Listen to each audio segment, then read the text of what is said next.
సభ్యులు సంఘటన తెలియగానే సమయం ఇచ్చి ఇక్కడనే మరి కాపు కట్టి మిమ్మల్ని కాపాడుతుంటారు మా జనార్దన్ రెడ్డి గారికి, మా పెద్దలు కోరెటి వెంకన్న గారికి, మా పెద్దలు మాజీ మంత్రివర్గ లక్ష్మారెడ్డి గారికి, ఆల వెంకటేశ్వర రెడ్డి గారికి, హర్షవర్ధన్ రెడ్డి గారికి, మా అంజయ్ యాదవ్ గారికి, మా వద్దిరాజు రవిచంద్ర రాజ్యసభ మెంబర్ గారికి, జయపాల్ యాదవ్ గారికి, అందరికీ పెద్దలందరికీ, మా మనోహరన్నకు, నరేందర్ గారికి, మాజీ ఎమ్మెల్యే అందరికి పేరు పేరు నమస్కారం. ఇంతియాజ్ గారికి. మిత్రులారా, ఒకప్పుడు పోలీస్ అంటే 10 సంవత్సరాల తెలంగాణ రాష్ట్ర ప్రభుత్వ పరిపాలనలో ఈ భారతదేశంలోనే తెలంగాణ పోలీస్ అంటే ఒక ప్రత్యేకత ఉండేది. కేసీఆర్ గారి నాయకత్వంలో ఒకనాడు ఒక మహిళకు శంషాబాద్ లో చిన్న సంఘటన జరిగితే ప్రభుత్వం పోలీస్ అధికారులు స్పందించిన తీరు భారతదేశం మొత్తం గర్వించిందా లేదా ఒకసారి ఆలోచన చేయాలి.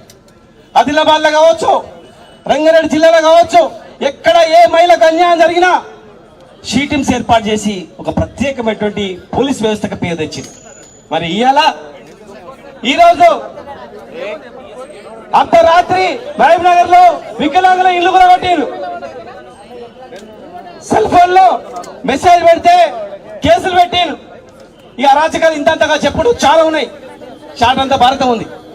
మరి ఈరోజు ఈ సంఘటన పట్ట పగలు వేలాది మంది చూస్తున్నటువంటి అందరూ తరుణంలో మరి పట్ట పగలే ఒక జరగండి అమ్మా, కొంచెం జరగండి, బాధితులు వచ్చారు. దయచేసి ఎమ్మడి ఎవరు రాకండి, ఎంబడి రా, రమ్మని లోపల రమ్మని, కొంచెం జరగండి. ఇక్కడ కేటీఆర్ గారి దగ్గర కూర్చోండి, కొంచెం జరగండి. ఇరికేసినమ్మా, కొంచెం రైలు జరుగుతాం. తమ్ముడు ఓ ఎస్ఐ గారు మీరు తీసుకెళ్ళండి అమ్మని, కొంచెం జరగండి. భయపడకమ్మా, మేమున్నాం, మీరేం భయపడకండి. ఇలాంటి అరాచకాలకు స్వస్తి పలుకుదాం. అందుకే కేటీఆర్ గారు వచ్చారు, మేము అందరం వచ్చినాం. దయచేసి లోపల రమ్మని చెప్పి.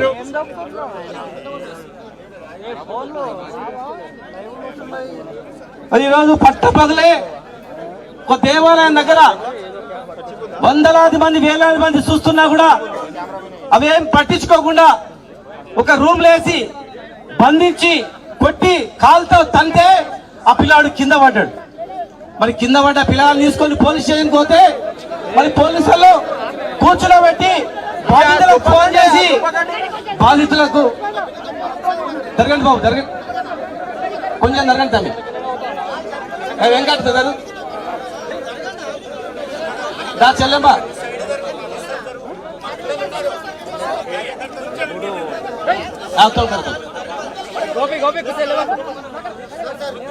తమ్మి ముందుకు రాకు బిడ్డ, కొంచెం ఆమె పంపు, ముందు ఆమెను పంపండి.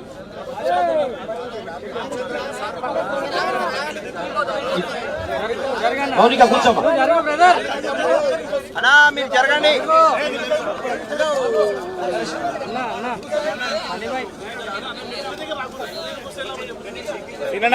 పట్ట పగలే దాడి చేసి పోలీసులే మళ్ళా ఉల్టా కేసు పెట్టి చనిపోయిన తర్వాత ఈరోజు బాధితులను వదిలిపెట్టి పట్టుకోవడానికి ప్రయత్నం చేస్తా ఉన్నారు.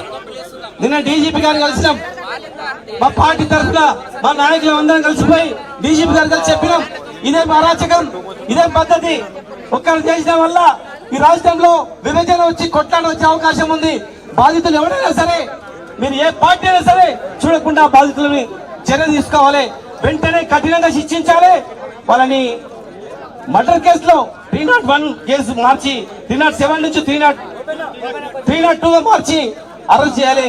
వాళ్ళకి ఎవరైతే సపోర్ట్ చేసిండ్రో ఆ రాజకీయ నాయకులను కూడా అందులో చేర్చాలి. మీకు ఎవరు ఫోన్ చేసిండ్రో ఆ ఫోన్లని మీరు బహిర్గతం చేయాలి. లేనట్లయితే మేమే ఆర్టీఐ కింద ఇచ్చి మీకు ఆ సమయంలో ఎవరు ఫోన్ చేసిండ్రో అవన్నీ కూడా మేము బహిర్గతం చేస్తాం. సీసీ ఫుటేజ్లు ఎందుకు దాచిండ్రు, జాతరలో ఉన్నటువంటి సీసీలు మొత్తం కెమెరాలని ఎందుకు మీకేసిండ్రు? మీరు తప్పు చేయకపోతే జాతరలో ఉన్నటువంటి సీసీ కెమెరాలు ఏమైపోయినాయి? పోలీస్ స్టేషన్ లో ఉన్నటువంటి సీసీ ఫుటేజ్లు ఎందుకు మాయమైనాయి అడుగుతా ఉన్నాం. ఇలాంటి అరాచకం ఇక్కడ కాదు, రాష్ట్రం మొత్తం జరుగుతా ఉన్నాయి. ముఖ్యమంత్రి సొంత జిల్లాలో ఆయన ముఖ్యమంత్రి అయి ఈ పాలమూరు రంగారెడ్డి జిల్లా ప్రాజెక్టు కంప్లీట్ చేసి ఈ పేదవాళ్ళకు ఆదుకుంటారు అనుకున్నాం. కానీ ఇక్కడనే అరాచకం ఎక్కువైంది.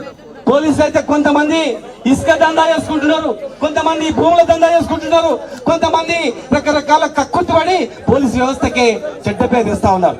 మేము చెప్తా ఉన్నాం, సంబంధించినటువంటి పోలీస్ అధికారులు ఎవరైనా సరే అందరినీ డిస్మిస్ చేయాలి, సస్పెండ్ కాదు, డిస్మిస్ చేయాలి.